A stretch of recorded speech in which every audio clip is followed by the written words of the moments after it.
S V ಕಡಲ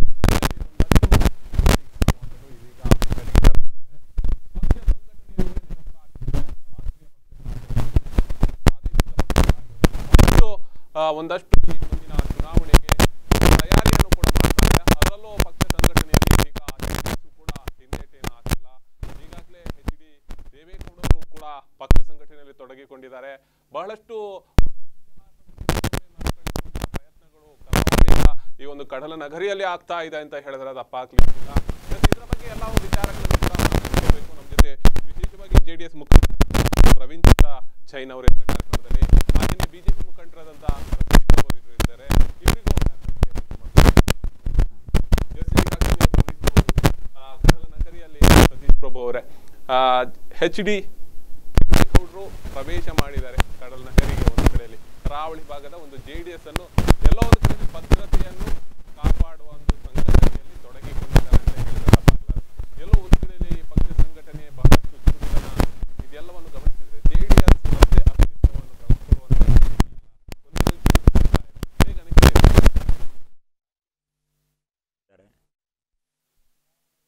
JDS ಯಾವ ಪಾತ್ರ ವಹಿಸಿದೆ ಮತ್ತು ಯಾವ ರೀತಿಯ ರಾಜಕೀಯ ನಡೆಗಳನ್ನು ಇಟ್ಟಿದೆ ಅನ್ನುವಂತಹ ಎಲ್ಲ ವಿವರಗಳು ಇವತ್ತು ಮತದಾರರಲ್ಲಿದೆ. ಅದರಿಂದ ಮುಂದಿನ ಚುನಾವಣೆಗಳಲ್ಲಿ ಸಹಜವಾಗಿ ಇವತ್ತು ರಾಜ್ಯದಲ್ಲಿ ಇರುವಂಥದ್ದು ಕಾಂಗ್ರೆಸ್ ವಿರೋಧಿ ಅಲೆ ಇವತ್ತು ಸಂಪೂರ್ಣವಾಗಿ ಆಡಳಿತ ವೈಫಲ್ಯವನ್ನು ಜನತೆ ಕಂಡುಕೊಂಡಿದ್ದಾರೆ.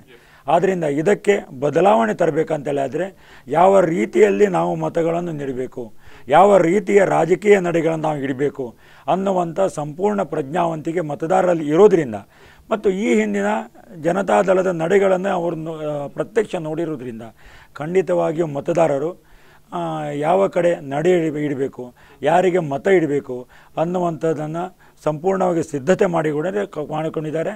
ಅದರಲ್ಲಿ ಕರಾವಳಿಯಂತಹ ಜಿಲ್ಲೆಗಳಲ್ಲಿ ಪ್ರಜ್ಞಾವಂತ ಮತದಾರರು ಇದ್ದಾರೆ ಅನ್ನುವಂಥದ್ದು ಅನೇಕ ಚುನಾವಣೆಗಳಲ್ಲಿ ಸಾಬೀತಾಗಿರುವಂಥದ್ದು ಮತ್ತು ಜನತಾದಳವೂ ಅಷ್ಟೇ ಹೇಳಿಕೊಳ್ಳುವಂಥ ಯಾವುದೇ ರೀತಿಯ ಸಂಘಟನಾತ್ಮಕ ತಳಹದಿಯನ್ನು ದಕ್ಷಿಣ ಕನ್ನಡ ಜಿಲ್ಲೆಯಲ್ಲಿ ಹೊಂದಿಕೊಂಡಿಲ್ಲ. ಇಲ್ಲಿ ಇದ್ದಂಥದ್ದು ಯಾವ ರೀತಿ ಅಂತ ಹೇಳಿದರೆ ಈ ಹಿಂದೆ ಜನತಾ ಪಕ್ಷದಿಂದ ಭಾರತೀಯ ಜನತಾ ಪಾರ್ಟಿ ಬೇರೆ ಆಗಿದ್ದುಕೊಂಡು ನಾವು ಅನಂತರ ಕಾಂಗ್ರೆಸ್ಸಿನ ವಿರುದ್ಧವಾಗಿ ನಾವು ಸ್ಪರ್ಧೆ ಮಾಡುವಾಗ ದಕ್ಷಿಣ ಕನ್ನಡದ ಒಂದೆರಡು ವಿಧಾನಸಭಾ ಕ್ಷೇತ್ರಗಳಲ್ಲಿ ನಾವು ಹೊಂದಾಣಿಕೆಯನ್ನು ಮಾಡಿಕೊಂಡಿದ್ದೀವಿ. ಆ ಸಂದರ್ಭದಲ್ಲಿ ಇದ್ದಂಥ ಆ ಸಂಘಟನಾತ್ಮಕ ತಳಹದಿ ಹೊರತುಪಡಿಸಿದರೆ ಯಾವುದೇ ರೀತಿಯ ನೆಲೆ ದಕ್ಷಿಣ ಕನ್ನಡ ಜಿಲ್ಲೆಯಲ್ಲಿ ಇಲ್ಲ. ಆದ್ದರಿಂದ ಇಲ್ಲಿ ಏನು ಸ್ಪರ್ಧೆ ಇದ್ದರೂ ಸಹ ಭಾರತೀಯ ಜನತಾ ಪಾರ್ಟಿ ಮತ್ತು ಕಾಂಗ್ರೆಸ್ಸಿಗಿರುವಂಥ ಸ್ಪರ್ಧೆ.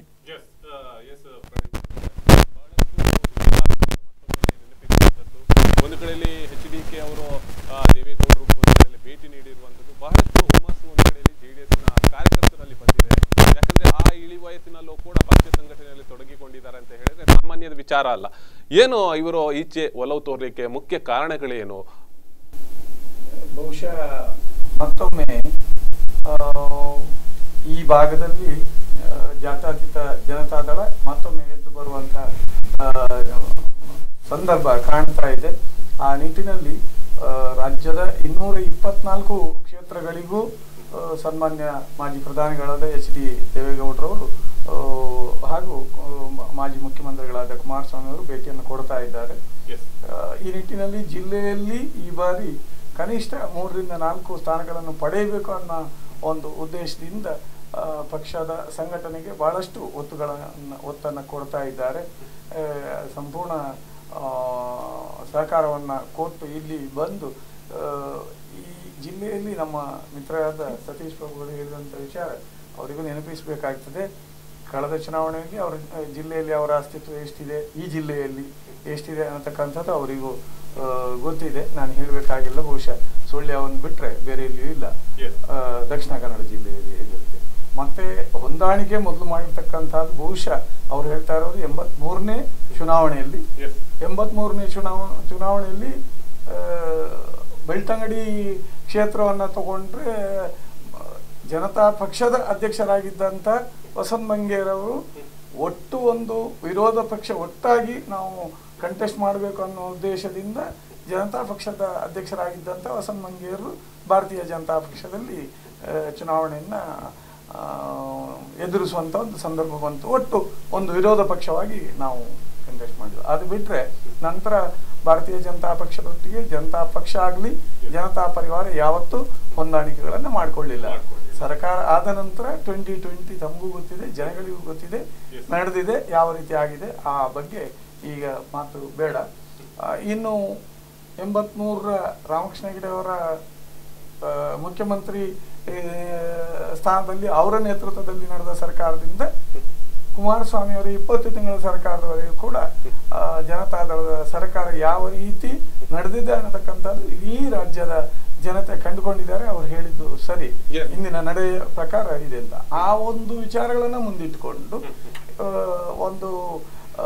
ಒಂದು ನೈತಿಕ ರಾಜಕೀಯವನ್ನ ನಡೆಸ್ತಕ್ಕಂಥ ಜಾತ್ಯತೀತ ಜನತಾದಳ ಈ ಬಾರಿ ಕೂಡ ಒಂದು ಒಳ್ಳೆಯ ಫಲಿತಾಂಶವನ್ನು ನಾವು ನಿರೀಕ್ಷಿಸ್ತಾ ಇದ್ದೇವೆ. ಆ ನಿಟ್ಟಿನಲ್ಲಿ ಸನ್ಮಾನ್ಯ ದೇವೇಗೌಡರು ಎಲ್ಲ ಕ್ಷೇತ್ರಗಳಿಗೆ ಭೇಟಿ ಕೊಟ್ಟಾಗಿ ನಮ್ಮಲ್ಲಿ ಕೂಡ ಭೇಟಿ ಕೊಟ್ಟಿದ್ದಾರೆ. ಈಗಾಗಲೇ ಗಮನಿಸಿ ಬಿಜೆಪಿಯ ಬೆಳವಣಿಗೆ ಆಗಿರ್ಬೋದು, ನೀವು ಹೇಳಿದ್ರೆ 83ರ ಬಿಜೆಪಿಯ ಬೆಳವಣಿಗೆ ಆಗಿರ್ಬೋದು, ಜೆಡಿಎಸ್ ಬೆಳವಣಿಗೆ ನೋಡ್ತಾ ಇದೆ. ತದನಂತರ ಬೆಳವಣಿಗೆ ಬಹಳಷ್ಟು ವೇಗವಾಗಿ ಜೆಡಿಎಸ್ ತನ್ನ ಕ್ಷೇತ್ರಗಳಲ್ಲಿ ಪ್ರಾಬಲ್ಯತೆಯನ್ನು ಹೊಂದಿದೆ. ಆದರೆ ಬಿಜೆಪಿ ಸಾಧಾರಣ ಮಟ್ಟಿನಲ್ಲಿ ಒಂದು ಹಂತದಲ್ಲಿ ನಿಲ್ಪಂತಿರುವಂಥದ್ದು. ಆದರೆ ಒಂದು ಕಡೆಯಲ್ಲಿ ಅಧಿಕಾರದ ಚುಕ್ಕಾಣಿ ಬಹಳಷ್ಟು ಸಮಸ್ಯೆಗೊಳಗಾಗಿ ಜೆಡಿಎಸ್ ಬೇಕು ಅಂತಲೇ ಅಧಿಕಾರವನ್ನು ಕಳ್ಕೊಳ್ಳುವಂತ ಸ್ಥಿತಿ ಆಗ್ತಾ ಉಂಟು.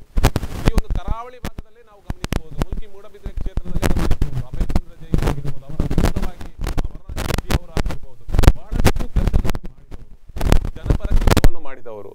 ಇಂಥವರು ಸತತವಾಗಿ 3-4 ಬಾರಿ ಚುನಾವಣೆಯಲ್ಲಿ ಗೆದ್ದು ಬಂದು ಮತ್ತೆ ಅಸ್ತಿತ್ವವನ್ನೇ ಕಳ್ಕೊಂಡ್ವಿ.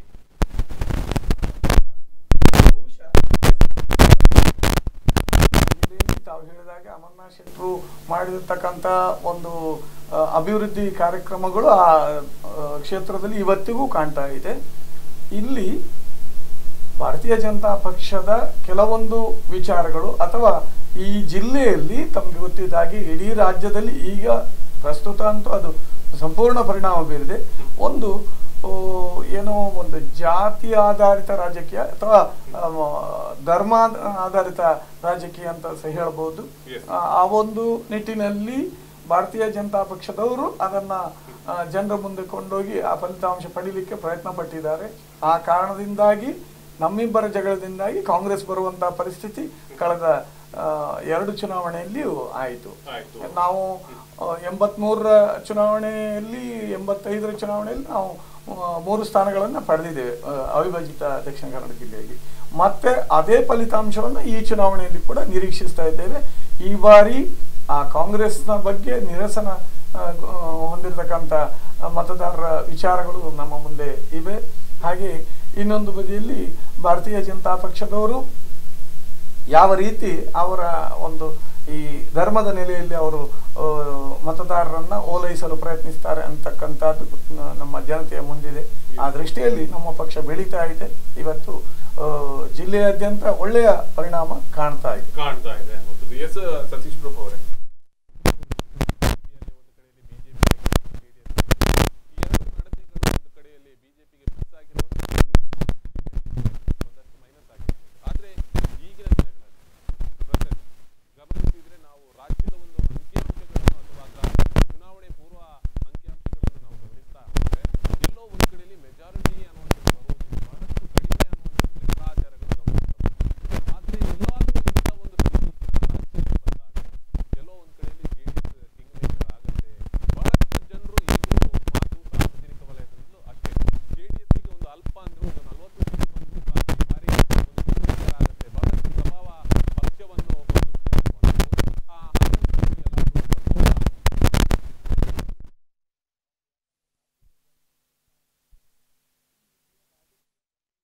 ರಾಜಕೀಯವನ್ನು ಅವರು ಹತ್ತಿರದಿಂದ ಗಮನಿಸಿದ್ದಾರೆ.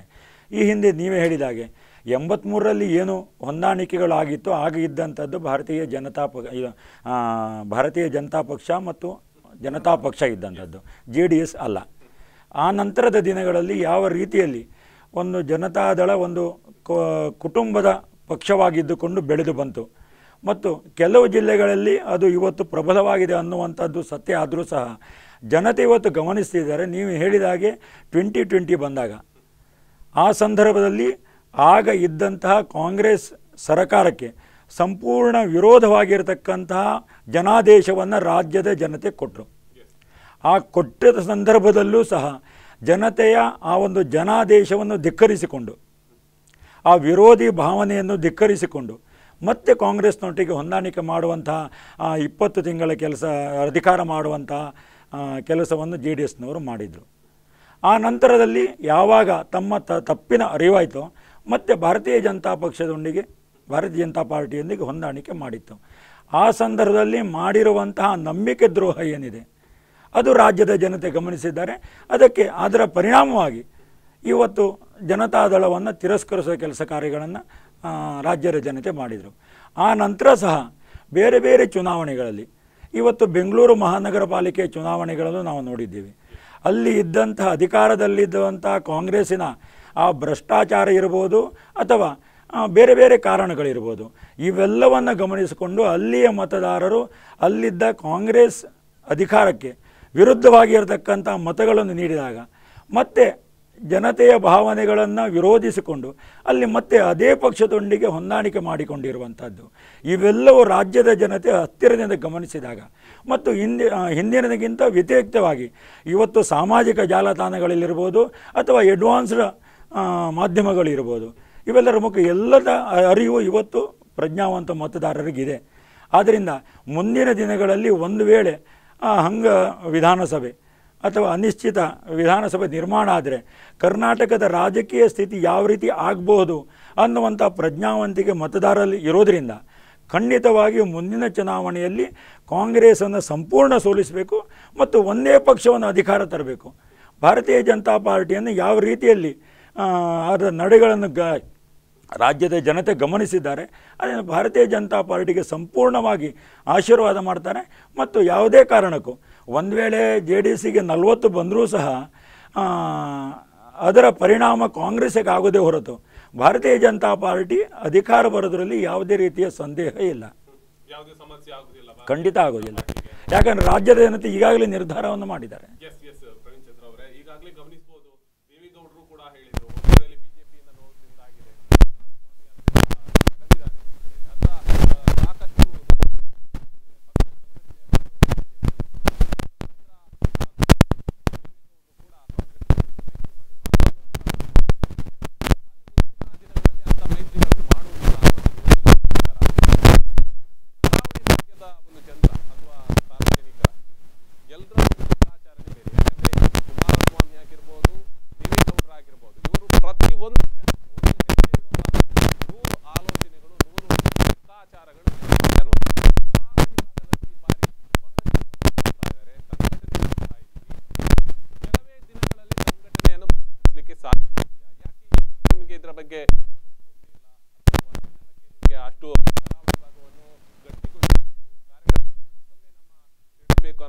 ಆಲೋಚನೆ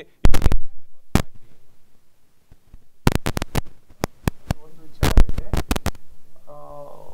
ನಾವು ಸನ್ಮಾನ್ಯ ದೇವೇಗೌಡರು ನಿನ್ನೆ ತಾನೇ ಮಾಧ್ಯಮದ ಮುಂದೆ ತಿಳಿಸಿದ್ದಾರೆ, ನಾವು ಎರಡೂ ಪಕ್ಷದೊಂದಿಗೆ ನಾವು ಹೊಂದಾಣಿಕೆ ಮಾಡಿಕೊಂಡು ಕೈ ಸುತ್ತುಕೊಂಡಿದ್ದೇವೆ, ಇನ್ನು ಮುಂದೆ ಆ ಪ್ರಶ್ನೆ ಇಲ್ಲ ಅಂತ ಹೇಳಿದ್ದಾರೆ. ಒಂದು ಇನ್ನು ತಾವು ಹೇಳಿದಾಗೆ ದಕ್ಷಿಣ ಕನ್ನಡ ಜಿಲ್ಲೆಯಲ್ಲಿ ಈ ಕರಾವಳಿ ಭಾಗದಲ್ಲಿ ಬಹುತೇಕ ಯಾವುದೋ ಒಂದು ಈಗಾಗಲೇ ಹೇಳಿದಾಗೆ ಒಂದು ಧರ್ಮದ ವಿಚಾರಗಳನ್ನು ಇಟ್ಟುಕೊಂಡು ಅಥವಾ ಒಂದು ಕೆಲವು ಕೋಮು ಗಲಭೆಗಳು ಆದ ಪರಿಣಾಮವಾಗಿ ಅದು ಕಾಂಗ್ರೆಸ್ನ ವಿರೋಧಿ ಮತಗಳು ಭಾರತೀಯ ಜನತಾ ಪಕ್ಷಕ್ಕೆ ಹೋಗ್ತಾ ಇತ್ತು ಎಲ್ಲ ಸರಿ. ಆ ದೃಷ್ಟಿಯಿಂದ ಅವರು ಪ್ರಬಲರಾಗಿದ್ದಾರೆ. ನಾವು ಪಕ್ಷ ಸಂಘಟನೆಯಲ್ಲಿ ನಾವು ಹಿಂದೆ ಯಾವತ್ತೂ ಬಿದ್ದಿಲ್ಲ, ನಾವು ನಿಧಾನವಾಗಿ ಮಾಡ್ತಾ ಇದ್ದೇವೆ.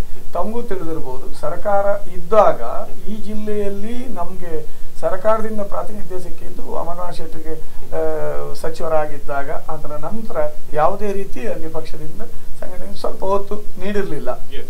ಆ ಕಾರಣಕ್ಕಾಗಿ ಇಲ್ಲಿ ಸ್ವಲ್ಪ ನಮ್ಮ ಸಂಘಟನೆ ಸ್ವಲ್ಪ ಒಂದು ಕಡಿಮೆ ಇದರಲ್ಲಿ ಇತ್ತು. ಹಾಗಂತೇಳಿ ನಾವು ಸಂಘಟನೆ ಮಾಡಿಯೇ ಇಲ್ಲ ಅಂತ ಹೇಳುವಂಥ ಪ್ರಶ್ನೆ ಖಂಡಿತ ಇಲ್ಲ. ಇನ್ನೊಂದು ಏನು, ನಾವು ಏನು ಸಂಘಟನೆ ಮಾಡುದಿದ್ರು ತಮ್ಮಂತ ಮಾಧ್ಯಮದವರು ಆ ವಿಚಾರವನ್ನು ಹಾಕಿದಾಗ ಮಾತ್ರ. ನಾವೊಂದು ಪ್ರೆಸ್ ಕಾನ್ಫರೆನ್ಸ್ ಮಾಡಿದ್ರು ಕೂಡ ಭಾರತೀಯ ಜನತಾ ಪಕ್ಷದವರು ಮಾಡಿದ್ದು ಅಥವಾ ಕಾಂಗ್ರೆಸ್ನವರು ಮಾಡಿದಂಥ ಒಂದು ಕಾರ್ಯಕ್ರಮಗಳಿಗೆ ಕೊಡುವಂಥ ಪ್ರಚಾರ ನಮ್ಮ ಕಾರ್ಯಕ್ರಮಗಳಿಗೆ ಸಿಗ್ತಿರಲಿಲ್ಲ. ಬಹಳ ನೋವಿನಿಂದ ಹೇಳ್ತಾ ಇದ್ದೇನೆ, ನಾನು ಸ್ವತಃ ನೋಡಿದ್ದೇನೆ. ಅದು ಈಗ ಅದು ಸ್ವಲ್ಪ ಕಡಿಮೆ ಆಗಿದೆ. ಬಹುಶಃ ನಮ್ಮ ಕಾರ್ಯಕ್ರಮಗಳನ್ನು ಒಳ್ಳೆ ರೀತಿಯಲ್ಲಿ ವಿಚಾರಗಳನ್ನು ತಾವು ಮಾಧ್ಯಮದವರು ಇದನ್ನು ಪ್ರಕಟಿಸ್ತಾ ಇದ್ದೀರಿ, ಈಗ ಕೊಡ್ತಾ ಇದ್ದೀರಿ. ಇದರಿಂದ ಉದ್ದೇಶ ಈ ಭಾಗದ ಕರಾವಳಿ ಭಾಗದ ಜನತೆ ಕೂಡ ಈ ದಿವಸ ಕಾಂಗ್ರೆಸ್ನ ವಿಚಾರಗಳು ಯಾವ ರೀತಿ ಭಾಗ್ಯಗಳು ಏನು ಜನತಾ ಪರಿವಾರದ ಸರ್ಕಾರಗಳು ಕೊಟ್ಟಿರ್ತಕ್ಕಂಥ ಎಲ್ಲ ಏನು ಕಾರ್ಯಕ್ರಮಗಳಿದ್ದಾವೆ ಅದನ್ನೇ ಸ್ವಲ್ಪ ಬದಲು ಮಾಡಿ ಏನೇನೋ ಭಾಗ್ಯಗಳಾಗಿ ಪರಿವರ್ತಿಸಿದ್ದಾರೆ. ಅದು ಬಿಟ್ಟರೆ ಹೆಚ್ಚೇನೂ ಇಲ್ಲ.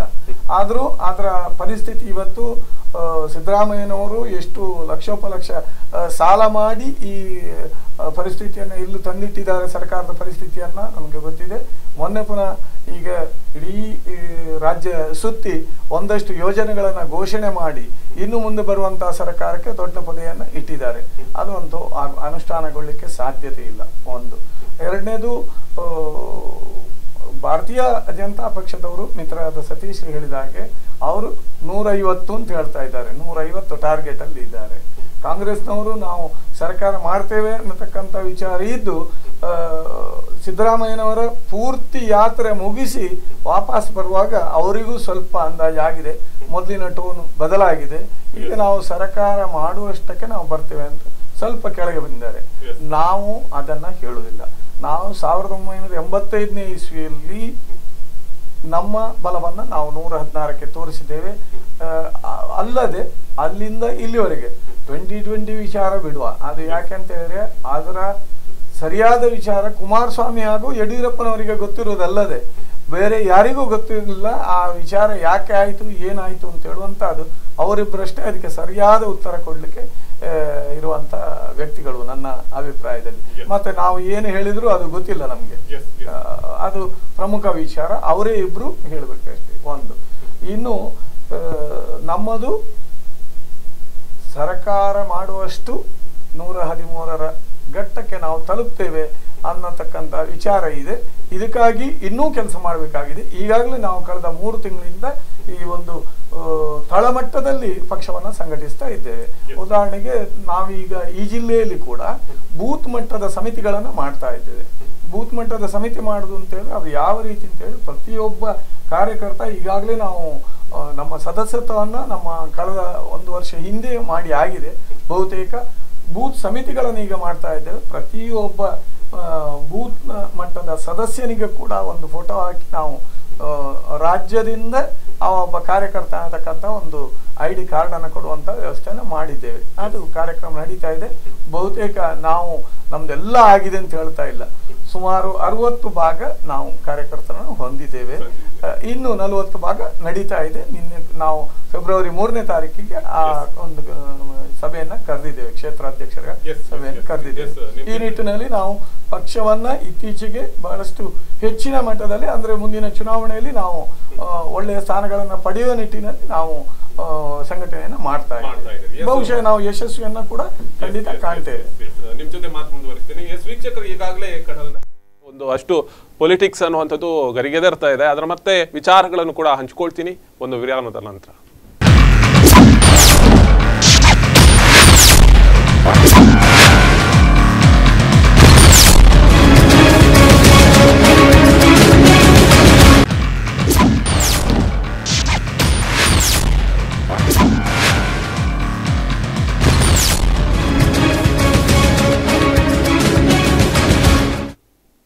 ಮೈತ್ರಿ ರಾಜಕೀಯ ವಿಶೇಷ ಕಾರ್ಯಕ್ರಮ ಮತ್ತೊಮ್ಮೆ ಸ್ವಾಗತ.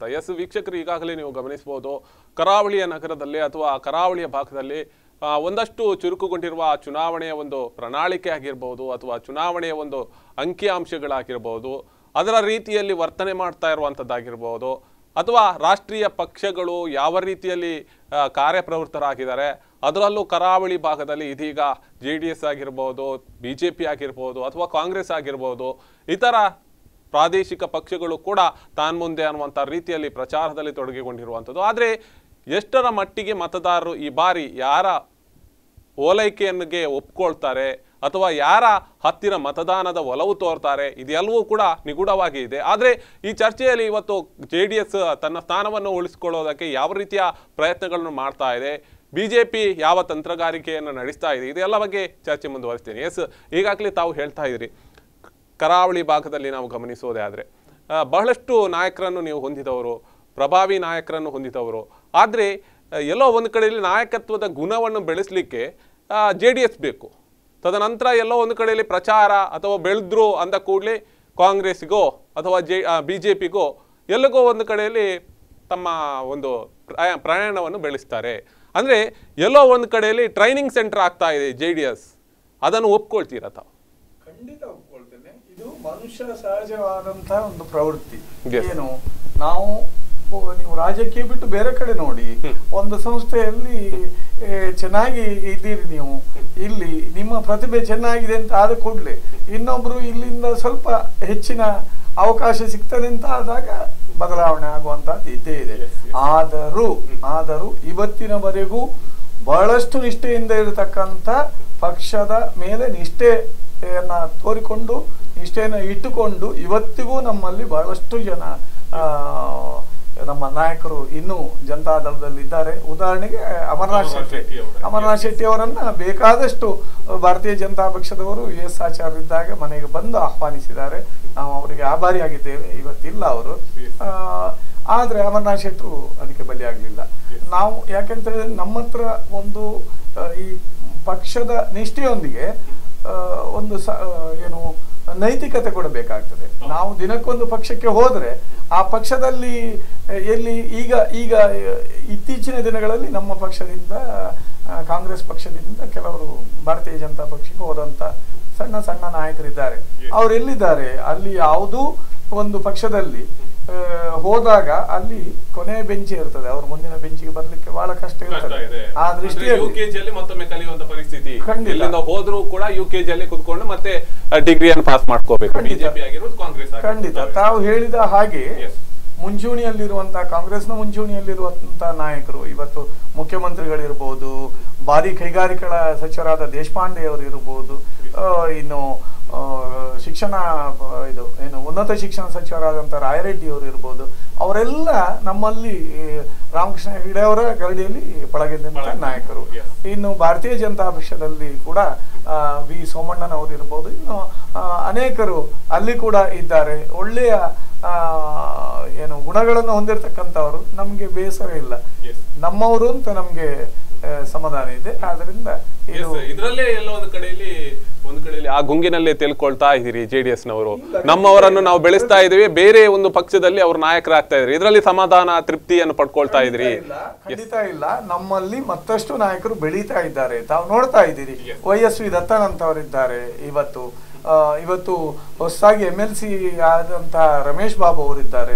ಒಳ್ಳೊಳ್ಳೆಯ ಗುಣಗಳನ್ನು ಹೊಂದಿರತಕ್ಕಂಥವರು ಕೂಡ ಸೈಲೆಂಟ್ ಆಗ್ತಾ ಇದ್ದಾರೆ. ಈಗಾಗಲೇ ನೀವು ಮಾಧ್ಯಮದ ಮುಂದೆ ಹೇಳಿದ್ದಾರೆ. YSV ದತ್ತ ಅವರು ಸ್ವಲ್ಪ ಸನ್ಮಾನ್ಯ ದೇವೇಗೌಡರ ಆತ್ಮಚರಿತ್ರೆ ಬರೆಯುವಂತ ಒಂದು ಕಾರ್ಯಕ್ರಮದಲ್ಲಿ ಸ್ವಲ್ಪ ಇದ್ದಾರೆ. ಇಲ್ಲಿ ಈ ಕಡೆ ತೊಡಗಿಸಿಕೊಳ್ಳಿಕ್ಕೆ ಆಗ್ತಾ ಇಲ್ಲ. ಮತ್ತೆ ಅವರು ಈ ಚುನಾವಣೆ ಸಂದರ್ಭದಲ್ಲಿ ಇನ್ನು ಒಂದು 10-15 ದಿವಸದಲ್ಲಿ ಆ ಕೆಲಸ ಪೂರೈಸಿ ಮತ್ತೆ ಬರ್ತಾರೆ. ಅದು ಚಿಕ್ಕಮಗಳೂರು ಜಿಲ್ಲೆಯಲ್ಲಿ ಅವರು ಒಳ್ಳೆಯ ಪ್ರಭಾವವನ್ನು ಹೊಂದಿರ್ತಕ್ಕಂಥ. ತಾವು ಹೇಳ್ತಾ ಇದ್ರಿ, ನಾವು 8 ಕ್ಷೇತ್ರಗಳಲ್ಲೂ ಗೆಲುವನ್ನು ಸಾಧಿಸುವಂತ ಒಂದು ಆ ತಿಂಕಿಲ್ಲ. ಆದ್ರೆ 3 ಆದ್ರೂ ಕ್ಷೇತ್ರಗಳು ನಮ್ಮ ಈ ಬಾರಿ ಗೆಲ್ತೇವೆ ಅನ್ನುವಂಥದ್ದು ದೊಡ್ಡ ನಿರೀಕ್ಷೆ ಇಲ್ಲ, ಸಣ್ಣ ನಿರೀಕ್ಷೆ ಇದೆ ತಮ್ಮಲ್ಲಿ. ಆ ನಿರೀಕ್ಷೆ ಎಲ್ಲಾದ್ರೂ ಫಲಪ್ರದ ಆದ್ರೆ ಈ ಯೋಚನೆ ಏನು, ನಿಮ್ಮ JDS ನ ಆಲೋಚನೆ ಏನು? ಯಾಕಂದ್ರೆ ನಾನು ಹೇಳಿದ ಹಾಗೇನೆ ಇಲ್ಲಿ ನೀವು 8 ಕ್ಷೇತ್ರದಲ್ಲಿ 3 ಮಾತ್ರ ಆಯ್ಕೆ ಮಾಡ್ತಾ ಇದ್ರಿ. ಅಂದ್ರೆ ಇಷ್ಟಕ್ಕೆ ಮಾತ್ರ ತೃಪ್ತಿ, ಅಂದ್ರೆ ಎಲ್ಲೋ ಒಂದು ಕಡೆಯಲ್ಲಿ ಫೈನಲ್ಗೆ ಹೋಗುವಂತ ನಿರೀಕ್ಷೆ ಇಲ್ಲ, ನಾನು ಸೆಮಿಫೈನಲ್ ಅಲ್ಲಿ ಹೊರಗೆ ಬಂದ್ರು ಸಾಕು ಅನ್ನುವಂತ ರೀತಿಯಲ್ಲಿ ಯಾಕೆ ಈ ಒಂದು ವರ್ತನೆ ಅಂತ JDS ಇತ್ತು? ಕರಾವಳಿ ಭಾಗದಲ್ಲಿ ಏನೂ ಇಲ್ಲ ಅಂತ ಹೇಳುವಂತ ಪರಿಸ್ಥಿತಿ ಇದೆ. ಖಂಡಿತ ನಮ್ಗೆ ಖಂಡಿತ ಒಪ್ಕೊಳ್ತೇನೆ. ನಮ್ಮ ಮುಂದೆ ಇದೆ ಫಲಿತಾಂಶ, ಹಿಂದಿನ ಫಲಿತಾಂಶಗಳು ನಮ್ಮ ಮುಂದೆ ನೈಜ ವಿಚಾರವನ್ನ ನಾವು ಒಪ್ಪಿಕೊಳ್ತಕ್ಕಂಥದ್ದು. ಇನ್ನು 8 ಕ್ಷೇತ್ರಗಳಲ್ಲಿ ನಾವು ನಮ್ಮ ಅಭ್ಯರ್ಥಿಗಳನ್ನ ಹಾಕ್ತೇವೆ. ಈ ಬಾರಿ ತಾವು ಖಂಡಿತ ನೋಡ್ತೀರಿ, ಇವತ್ತು ನಾವು ಇದ್ದೇವೆ, ಚುನಾವಣೆಯ ಫಲಿತಾಂಶ ಬಂದ ನಂತರ ನಮ್ಗೆ ಗೊತ್ತಾಗ್ತದೆ. ಭಾರತೀಯ ಜನತಾ ಪಕ್ಷದ ಒಂದು ಅವರ ನಾಯಕರ ಒಳಗೆ ಇರತಕ್ಕಂಥ ಈಗ ಈಗ ಉದಾಹರಣೆಗೆ ಒಂದು ಕ್ಷೇತ್ರದಲ್ಲಿ 2 ರಿಂದ 4 ಜನ ಅಭ್ಯರ್ಥಿಗಳು ಆಕಾಂಕ್ಷಿಗಳಿದ್ದಾರೆ ಅವರು. ಇನ್ನು ಕಾಂಗ್ರೆಸ್ನಲ್ಲಿ ಕೂಡ ಅದೇ ರೀತಿ ಇದೆ. ಈ ಒಂದು ಏನು ವಿಚಾರಗಳ ಇದಾಗುವಾಗ ನಮ್ಗೆ ಅದರ ಫಲಿತಾಂಶ ನಮ್ಗೆ ಖಂಡಿತ ಸಿಗಬಹುದು, JDSಗೆ ಲಾಭ ಆಗ್ತದೆ ಅನ್ನುವ ನಿರೀಕ್ಷೆಯಲ್ಲಿ ಇದ್ದೇವೆ. ಒಂದು ಅದೇ ನಿರೀಕ್ಷೆಯನ್ನು ಇಟ್ಟುಕೊಂಡು ನಾವು ಕೆಲಸವನ್ನು ಮಾಡ್ತಾ ಇಲ್ಲ.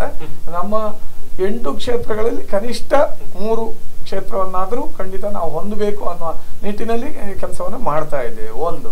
ಎರಡನೇದು, ನಮ್ಮ ಸರ್ಕಾರ ಬಂದರೆ ಏನು ಮಾಡ್ಬೋದು, ಇದು ಈ ಮುಂದೆ ಜನ ಕಂಡಿದ್ದಾರೆ.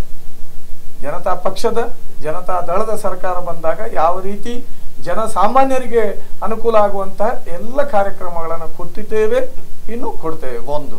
ಅದಕ್ಕಿಂತ ಪ್ರಾಮುಖ್ಯವಾಗಿ ಇಡೀ ರಾಜ್ಯದಲ್ಲಿ ಒಂದು ಶಾಂತಿಯ ವಾತಾವರಣ, ಕೋಮು ಸೌಹಾರ್ದ ಒಂದು ನೆಲೆ ಕಾಣುವಂತ ಒಂದು ಅದು ವಿಶೇಷವಾಗಿ ನಮ್ಮ ಕರಾವಳಿ ಭಾಗದಲ್ಲಿ ಯಾವುದೇ ಇಂತಹ ಒಂದು ಅನಿರೀಕ್ಷಿತ ಘಟನೆಗಳು ಏನು ಈವರೆಗೆ ಆಗಿದ್ದಾವೆ ಅಂತ ಘಟನೆಗಳು ನಡೆಯದಂತೆ ಮುಂಜಾಗ್ರತೆ ವಹಿಸಿಕೊಳ್ಳುವಂಥದ್ದು. ಆ ಬಗ್ಗೆ ಇಲಾಖೆಗೆ ನಾವು ಯಾವ ರೀತಿಯ ಇದನ್ನು ಅಧಿಕಾರವನ್ನು ಕೊಟ್ಟು ಈ ಜಿಲ್ಲೆಯಲ್ಲಿ ಜನಸಾಮಾನ್ಯರ ರಕ್ಷಣೆಯನ್ನು ಮಾಡ್ತಕ್ಕಂಥ ಕೆಲಸವನ್ನು ಖಂಡಿತ ಮಾಡ್ತೇವೆ. ರಾಜ್ಯ ಮಟ್ಟದಲ್ಲೇ ಇದಿದೆ, ಆದರೂ ವಿಶೇಷವಾಗಿ ಕರಾವಳಿ ಭಾಗದಲ್ಲಿ ತಾವು ನೋಡ್ತಾ ಇದ್ದೀರಿ. ಇಲ್ಲಿ ಇವತ್ತು ಕಳೆದ 1-2 ತಿಂಗಳಿಂದ ಇವತ್ತು ತಾನೇ ದಿನಪತ್ರಿಕೆಯಲ್ಲಿ 28 ದಿನಗಳಲ್ಲಿ 5 ಕೊಲೆ ಆಯಿತು. ಹಾಗಾದ್ರೆ ಅಧಿಕಾರಿಗಳಿಗೆ ಸರಿಯಾದಂತಹ ಒಂದು ನಿರ್ದೇಶನ ಕೊಡತಕ್ಕಂಥದ್ದು ಅಥವಾ ಅವರಿಗೆ ಅವರ ಫ್ರೀ ಹ್ಯಾಂಡ್ಸ್ ಬಿಟ್ರೆ ಖಂಡಿತ ಎಲ್ಲ ಅಧಿಕಾರಿಗಳು ಕೆಲಸವನ್ನು ಮಾಡ್ತಾರೆ. ಯಾವ ಅಧಿಕಾರಿಗಳು ಮೂಲತಃ ಕೆಟ್ಟವರಾಗಿರೋದಿಲ್ಲ. ಎಲ್ಲೋ 1-2 ಉದಾಹರಣೆ ಬಿಟ್ರೆ. ಏನಾಯ್ತು, ಇಲ್ಲಿ ಕಂಕನಾಡಿಯಲ್ಲಿ ಇದ್ದಂತ ಒಬ್ರು ಇನ್ಸ್ಪೆಕ್ಟರ್ ಯಾವುದೋ ಒಂದು ಕಾರಣಕ್ಕೆ ಅವರನ್ನು ಕೊಂಡೋಗಿ ಎಲ್ಲಿಯೋ ಹಾಕಿದ್ರು. ಆದ್ರೆ ಈಗ ಅವರು ಎಲ್ಲಿಯೋ ಶೃಂಗೇರಿಯಲ್ಲಿಯೋ ಒಂದು ಒಳ್ಳೆಯ ಅಧಿಕಾರಿಯಾಗಿ ಕೆಲಸ ಮಾಡ್ತಾ ಇದ್ದಾರೆ. ಅಧಿಕಾರಿಗಳು ಮೂಲತಃ 99 ಭಾಗ ಯಾವುದು ಪಕ್ಷಾತೀತವಾಗಿ ಕೆಲಸವನ್ನ ಮಾಡ್ತಾರೆ. ಆದ್ರೆ ಅವರಿಗೆ ನಾವು ಕೆಲಸವನ್ನ ಮಾಡಲಿಕ್ಕೆ ಏನು ಫ್ರೀ ಹ್ಯಾಂಡ್ಸ್ ಬಿಡದೇ ಇದ್ರೆ ಎಲ್ಲೋ ಒಂದು ಕಡೆ ಕಷ್ಟ ಆಗ್ತದೆ. ಇವತ್ತು ನೀವು ಕಾಣ್ತಾ ಇದ್ದೀರಿ, ಹಾಸನ ಜಿಲ್ಲಾಧಿಕಾರಿಯವರು 6 ತಿಂಗಳಾಗ್ಲಿಲ್ಲ, ಒಳ್ಳೆಯ ಕೆಲಸ ಮಾಡ್ತಾ ಇದ್ರು, ಅವರನ್ನು ವರ್ಗಾವಣೆ ಮಾಡಿದ್ದಾರೆ. ಅವರು ಬಹುಶಃ ತಮಗೆ ಗೊತ್ತಿರಬಹುದು, ನಮ್ಮ ಜಿಲ್ಲೆಯಲ್ಲಿ ಪ್ರೊಫೆಷನಲ್ ಆಗಿ ಕೆಲಸ ಮಾಡಿದ್ದಾರೆ. ಮೂಡುಬಿದ್ರೆಯಲ್ಲಿ 1 ತಿಂಗಳು ಕೆಲಸ ಮಾಡಿದ್ದಾರೆ. ಒಳ್ಳೆಯ ಕೆಲಸ ಮಾಡತಕ್ಕಂಥ ಅಧಿಕಾರಿ. ಇಂಥ ಒಳ್ಳೆಯ ಅಧಿಕಾರಿಗಳ ತಂಡವನ್ನ ನಾವು ನಿಯೋಜಿಸಿದಾಗ ಒಂದು ಶಾಂತಿಯ ವಾತಾವರಣ ನೆಲೆಸಲಿಕ್ಕೆ, ಸೃಷ್ಟಿ ಮಾಡಲಿಕ್ಕೆ ಖಂಡಿತ ಸಾಧ್ಯ ಆಗ್ತದೆ. ಆ ನಿಟ್ಟಿನಲ್ಲಿ ನಾವು ಕೆಲಸವನ್ನ ಮಾಡ್ತೇವೆ. ಸೌಹಾರ್ದಯುತವಾದಂತ ಒಂದು ವಾತಾವರಣ ಜಿಲ್ಲೆಯಲ್ಲಿ ಬರಬೇಕು ಅನ್ನತಕ್ಕಂಥ ವಿಚಾರ ನಮ್ಮ ಮುಂದಿದೆ. ಈ ಬಗ್ಗೆ ಕ್ರಮ ಕೈಗೊಳ್ಳಿ. ಸತೀಶ್ ಪ್ರಭು ಅವರೇ, ನೀವು ಗಮನಿಸಬಹುದು, ಬಹಳಷ್ಟು ಯಡಿಯೂರಪ್ಪನ ತಂಡದಲ್ಲೇ ಗುರುತಿಸಿಕೊಂಡಂತ 14 ಶಾಸಕರು ಕೂಡ JDSಗೆ ಸೇರುವಂತ ಒಂದಷ್ಟು ಯೋಜನೆಗಳನ್ನು ಕಾರವಾರದಿಂದ ಆ ಬದಿಯ ಒಂದು ಉತ್ತರ ಕನ್ನಡ ಅಂತ ಹೇಳ್ಬೋದು, ಆ ಕರ್ನಾಟಕದಲ್ಲಿ ಒಂದು ಕಡೆಯಲ್ಲಿ ಆಗ್ತಾ ಇದೆ. ಒಟ್ಟಾರೆ ಈ ಬೆಳವಣಿಗೆಯನ್ನು ನೋಡ್ತಾ ಇದ್ರಿ, ಇವರು ಹೇಳಿದಂಥ ಅಂಕಿಅಂಶಗಳು, ನಾವು ಈ ಒಂದು ವಿಷನ್ ಅನ್ನು ಇಟ್ಕೊಂಡಿದ್ದೇವೆ, ಈ ಒಂದು ಟಾರ್ಗೆಟ್ ಇಟ್ಕೊಂಡಿದ್ದೇವೆ, ಎಲ್ಲ ಒಂದು ಕಡೆಯಲ್ಲಿ ಸಮೀಪಕ್ಕೆ ಹತ್ತಿರಕ್ಕೆ ಬರಲಿಕ್ಕೆ ಸಾಧ್ಯತೆ ಇದೆಯಾ? ಯಾಕಂದರೆ ಯಡಿಯೂರಪ್ಪನವರು ಕಟ್ಟಿ ಬೆಳೆಸಿದಂಥ ಆ ನಾಯಕರು ಕೂಡ ಒಂದು ಕಡೆಯಲ್ಲಿ JDSಯನ್ನು ಒಲವು ತೋರಿದಂಥವ್ರು ಇದ್ದಾರೆ. ರೆಸಾರ್ಟ್ ರಾಜಕೀಯದಲ್ಲಿ ಬಹಳಷ್ಟು 14 ಶಾಸಕರನ್ನು BJP ಅಮಾನತು ಮಾಡಿತ್ತು. ಇದೀಗ JDS ಅನ್ನು ಸೇರಿಕೊಂಡು ಬಲಿಷ್ಠಗೊಳಿಸ್ತಾ ಇದ್ದಾರೆ. ಇದು ಎಲ್ಲ ಒಂದು ಕಡೆಯಲ್ಲಿ BJPಗೆ ಎಫೆಕ್ಟ್ ಆಗುತ್ತಾ ಈ ಬಾರಿ? ಯಾವುದೇ ಸಂದರ್ಭದಲ್ಲಿ ಆಗುವುದಿಲ್ಲ. ಯಾಕಂತ ಹೇಳಿದ್ರೆ ಭಾರತೀಯ ಜನತಾ ಪಾರ್ಟಿ ಯಾವುದೇ ವ್ಯಕ್ತಿಯನ್ನು ಆಧರಿಸಿಕೊಂಡು ಇರುವಂಥ ಸಂಘಟನೆ ಅಲ್ಲ. ಇವತ್ತು ಯಾವುದೇ ಒಬ್ಬ ವ್ಯಕ್ತಿಗೆ ಅವನ ವ್ಯಕ್ತಿಗತ ವಿಚಾರಗಳು, ಅವನ ಪಕ್ಷದ ವಿಚಾರಗಳಿಗಿಂತ ಮೇಲುಗೈ ಸಾಧಿಸಿದಾಗ ಅವನು ಸಹಜವಾಗಿಯೇ ಪಕ್ಷವನ್ನು ಬಿಟ್ಟು ತನ್ನ ವ್ಯಕ್ತಿಗತ ಸಾಧನೆಗಾಗಿ ಬೇರೆ ಬೇರೆ ಪಕ್ಷಕ್ಕೆ ಹೋಗುವಂಥದ್ದು ಸಹಜ ಆಗಿರುವಂಥದ್ದು. JDS ಇಂದ ಭಾರತೀಯ ಜನತಾ ಪಾರ್ಟಿ ಬಂದಿರ್ಬೋದು ಅಥವಾ ಇನ್ಯಾವುದೇ ಪಕ್ಷಕ್ಕೆ ಹೋಗುವಂಥದ್ದು ಇರ್ಬೋದು. ಆದರೆ ಭಾರತೀಯ ಜನತಾ ಪಾರ್ಟಿ ವ್ಯಕ್ತಿಯ ಮೇಲೆ ಆಧಾರಿತವಾಗಿ ಇಲ್ಲದೇ ಇರುವುದರಿಂದ ನಮಗೆ ಇದರ ಬಗ್ಗೆ ನಾವು ಯೋಚನೆಗಳನ್ನು ಮಾಡೋದಿಲ್ಲ. ಮತ್ತು ಇವತ್ತು ನನ್ನ ಸ್ನೇಹಿತರಾಗಿರೋ ನಮ್ಮ ಪ್ರಕಾಶ್ ಚಂದ್ರ ಹೇಳಿದಾಗೆ, ಇವತ್ತು ಜನತಾದಳದ ನಾಯಕರ ಮಾನಸಿಕತೆ ಯಾವ ರೀತಿ ಇರುವುದು ಅಂತ ಹೇಳಿದ್ರೆ, ಏನಕ್ಕೇನ ಪ್ರಕಾರನೇ ನಾವು ಅಧಿಕಾರಕ್ಕೆ ಬರಬೇಕು, ನಾವು ಕಿಂಗ್ ಮೇಕರ್ ಅನ್ನುವಂಥ ಭಾವನೆಯೇ ಇರುವುದರಿಂದ ಅವರು ಕಿಂಗ್ ಅನ್ನೋದಕ್ಕೆ ಬದಲಾಗಿ ಕಿಂಗ್ ಮೇಕರ್ ಅನ್ನುವಂಥದ್ದು ಅವರದು ಮಾನಸಿಕತೆ. ಆದರೆ ಕಿಂಗ್ ಮೇಕರ್ ಯಾರ ಜೊತೆ ಅನ್ನುವಂಥದ್ದು, ಯಾಕಂತೇಳಿ ಈ ಹಿಂದೆ ಜೊತೆನೂ ಕೂಡ ಅವರು ಕೈ ಜೋಡಿಸ್ತಾರೆ. ನೀವು ಒಪ್ಕೊಂಡ್ರೆ ನೀವು ಕೂಡ ರಾಜ್ಯದಲ್ಲಿ, ಯಾಕಂದ್ರೆ 18 ರಾಜ್ಯಗಳಲ್ಲಿ ಚುಕ್ಕಾಣಿ ಹಿಡಿದಿದೆ, ಇನ್ನು ಕರ್ನಾಟಕದಲ್ಲಿ ಸತಾಯಗತಾಯ ನಾವು ಪ್ರಯತ್ನ ಪಡ್ತಾ ಇದೀವಿ, ಎಲ್ಲ ಕಡೆ ಜೆಡಿಎಸ್ ಅಲ್ಲೂ ನೀವು ಒಲವು ತೋರ್ಬಹುದು ಅನ್ನುವಂತ ನೈತಿಕತೆಯ ಬಗ್ಗೆ ಮಾತಾಡಿದ್ರು. ಒಂದು ವೇಳೆ ನೈತಿಕತೆ ಇದೆ ಅಂತ ಹೇಳಿದ್ರೆ ಜನರ ಆ ಒಂದು ಮಾನಸಿಕತೆ ಏನಿದೆ, ಆಡಳಿತಾತ್ಮಕ ವಿರೋಧಿ ಅಲೆ ಇದೆ, ಅಥವಾ ಸಿದ್ದರಾಮಯ್ಯನ ಕೆಳಗಿಳಿಸೆಯೇ ಸಿದ್ಧ, ಕಾಂಗ್ರೆಸ್ ಅನ್ನು ಈ ರಾಜ್ಯದಲ್ಲಿ ಅಧಿಕಾರದಿಂದ ಮುಕ್ತ ಮಾಡಿಯೇ ಸಿದ್ಧ ಅನ್ನುವಂತಹ ಜನತೆಯ ಮಾನಸಿಕತೆ ಅರಿವಿದ್ರೆ, ಅಂದರೆ ನೈತಿಕತೆ ಇದ್ದರೆ ಅವರು ಏನು ಮಾಡಬೇಕು? ಕಾಂಗ್ರೆಸ್ಸಿನ ವಿರೋಧ ಇರುವಂಥದ್ದು ಭಾರತೀಯ ಜನತಾ ಪಾರ್ಟಿಗೆ ಸೇರುವಂಥದ್ದು. ಆದರೆ ಇವತ್ತಿನ ದಿನದಲ್ಲಿ ಭಾರತೀಯ ಜನತಾ ಪಾರ್ಟಿಗೆ ಅವಶ್ಯಕತೆ ಇಲ್ಲ, ಯಾಕಂದರೆ ಪೂರ್ಣ ಪ್ರಮಾಣದಲ್ಲಿ ನಾವು ಬಹುಮತ ಬರುವಂಥದ್ದು ಖಂಡಿತವಾಗಿ ನಮ್ಮ ಪಕ್ಷದ ಸಂಘಟನೆ ಆಧಾರದಲ್ಲಿ ನಾವು ನಿರ್ಧಾರಗಳನ್ನು ಮಾಡಿದ್ದೇವೆ. ಆದರೆ ಇಲ್ಲಿ ಪ್ರಶ್ನೆ ಬರುವಂಥದ್ದು ಏನಂತ ಹೇಳಿದರೆ, ಇವತ್ತು ಜನರ ಭಾವನೆಗಳಿಗೆ ವ್ಯತಿರಿಕ್ತವಾಗಿ ಬೆಂಗಳೂರು ಮಹಾನಗರ ಪಾಲಿಕೆಯಲ್ಲಿ ಇರುವಂಥದ್ದು ಅಥವಾ ಬೇರೆ ಬೇರೆ ಸಣ್ಣ ಸಣ್ಣ ನಗರಾಡಳಿತೆಯಲ್ಲಿರುವಂಥದ್ದು ಅಥವಾ ಈ ಹಿಂದಿನ ರಾಜ್ಯದಲ್ಲೇ ಮಾಡಿರುವಂಥದ್ದು ಇವೆಲ್ಲವನ್ನು ಜನತೆ ಗಮನಿಸಿರೋದ್ರಿಂದ ಮತ್ತು ಇವತ್ತು ಕಿಂಗ್ ಮೇಕರ್ ಅನ್ನುವಂಥದ್ದು ಇರೋದ್ರಿಂದ ಜನತೆ ಇದರ ಬಗ್ಗೆ ಯೋಚನೆಗಳನ್ನು ಮಾಡ್ತಾರೆ. ಮತ್ತು ಅವರು ಈಗಾಗಲೇ ಒಂದು ಮಾತುಗಳನ್ನು ಹೇಳಿದರು, ಜನತಾದಳ ಸಾಕಷ್ಟು ನಾಯಕರನ್ನು ಬೆಳೆಸಿದೆ. ಇಲ್ಲಿ ಇರುವಂಥ ಐವಂಡಿ ಸೋದವರು, ಸಿದ್ದರಾಮಯ್ಯ ಇರ್ಬೋದು, ಬಸವರಾಯ ರೆಡ್ಡಿ ಇರ್ಬೋದು, ಅನೇಕರು ಬೆಳೆದಿದ್ದಾರೆ. ಆದರೆ ಜನತಾದಳದಲ್ಲಿ ಯಾಕೆ ಅಂತ ಹೇಳಿದರೆ ಅಲ್ಲಿರುವಂಥ ಲೋಪದ ಬಗ್ಗೆ ಅವರು ಸ್ಪಷ್ಟವಾಗಿರತಕ್ಕಂಥ ಅರಿವು ಅವರಿಗಾಯಿತು. ಯಾಕಂದ್ರೆ ಅಲ್ಲಿರುವಂಥ ಕುಟುಂಬ ಅವರ ವೈಯಕ್ತಿಕ ವಿಚಾರ ಆದರೂ ಸಹ ಅಲ್ಲಿರುವಂಥ ಕುಟುಂಬ ರಾಜಕಾರಣ ಇವತ್ತು ಭಾರತೀಯ ಜನತಾ ಪಾರ್ಟಿ ಮತ್ತು ಎಡಪಂಥೀಯ ಸಂಘಟನೆಗಳು ಹೊರತುಪಡಿಸಿ ಇವತ್ತು ಕಾಂಗ್ರೆಸ್ ಇರ್ಬೋದು ಕುಟುಂಬ ರಾಜಕಾರಣ, ಜನತಾದಳ ಕುಟುಂಬ ರಾಜಕಾರಣ, BSP ಕುಟುಂಬ ರಾಜಕಾರಣ, SP ಕುಟುಂಬ ರಾಜಕಾರಣ, ಶಿವಸೇನೆ ಕುಟುಂಬ ರಾಜಕಾರಣ, AIADMK, DMK, TMC ಈ ರೀತಿ ಪ್ರತಿಯೊಂದು ರಾಜಕೀಯ ಪಕ್ಷಗಳು ಕುಟುಂಬ ರಾಜಕೀಯ ಮಾಡ್ತಾ ಇರೋದ್ರಿಂದ ಇವತ್ತು ಜನತೆಯಿಂದ ತಿರಸ್ಕಾರಕ್ಕೆ ಒಳಗಾಗ್ತಾ ಇದ್ದಾರೆ. ಆದ್ದರಿಂದ ಇವತ್ತು ನಾನು ಹೇಳ್ತಾ ಇರುವಂಥದ್ದು, ಇವತ್ತು ಇವರು ಭರವಸೆ ಇರಬೇಕಾದಂಥ ಸಹಜವೇ. ಜಿಲ್ಲೆಯಲ್ಲಿ 3 ಸ್ಥಾನ ಗೆಲ್ಲಬೇಕಾದಂಥದ್ದು ಅವರ ನಿರೀಕ್ಷೆ ಇರುವಂಥದ್ದು, ಅವರ ಪ್ರಯತ್ನ ಇರುವ ಇದರ ಬಗ್ಗೆ ನಾನು ಹೇಳೋದಿಲ್ಲ. ಯಾಕಂದರೆ ಪ್ರತಿಯೊಂದು ರಾಜಕೀಯ ಪಕ್ಷಕ್ಕೂ ಕೂಡ ಒಂದು ಗುರಿ ಅನ್ನುವಂಥದ್ದು ಇರಬೇಕು. ಆದರೆ ಇವತ್ತಿನ ಬದಲಾದ ರಾಜಕೀಯ ಸನ್ನಿವೇಶಗಳಲ್ಲಿ ಇವತ್ತು ಯಾವ ರೀತಿಯಲ್ಲಿ ಕಾಂಗ್ರೆಸ್ಸನ್ನು ಜನತೆ ತಿರಸ್ಕಾರ ಮಾಡಿದ್ದಾರೆ, ಅದೇ ರೀತಿ ಜನತಾದಳವನ್ನು ಕೂಡ ಇವತ್ತು ತಿರಸ್ಕಾರ ಮಾಡಿದ್ದಾರೆ. ಯಾಕಂತ ಹೇಳಿದರೆ ಈ ಹಿಂದಿನ ಅವರ ನಡೆಗಳನ್ನು ನಾನು ಆವಾಗ ಉಲ್ಲೇಖವನ್ನು ಮಾಡಿದೆ. ಇವತ್ತು ಭಾರತೀಯ ಜನತಾ ಪಾರ್ಟಿ ಕೆಲವು ಜಿಲ್ಲೆಗಳಲ್ಲಿ ಅಸ್ತಿತ್ವವೇ ಇಲ್ಲದಿರುವಂಥ ಸ್ಥಳಗಳಲ್ಲೂ ಸಹ ಇವತ್ತು ತನ್ನ ಸ್ಥಾನವನ್ನು ಭದ್ರ ಮಾಡ್ತಾ ಇದೆ. ಇವತ್ತು ಮತ್ತೊಂದು ಉದಾಹರಣೆ ನಾನು ಕೊಡಲಿಕ್ಕೆ ಇಷ್ಟಪಡ್ತೇನೆ. ಕಳೆದ ವರ್ಷ ನಡೆದಿರುವಂಥ 2 ಉಪಚುನಾವಣೆಗಳಲ್ಲಿ ಕಾಂಗ್ರೆಸ್ ಗೆಲುವು ಸಾಧಿಸಲಿಕ್ಕೆ ಕಾರಣ ಆಗಿರುವಂಥದ್ದು ಜನತಾದಳ.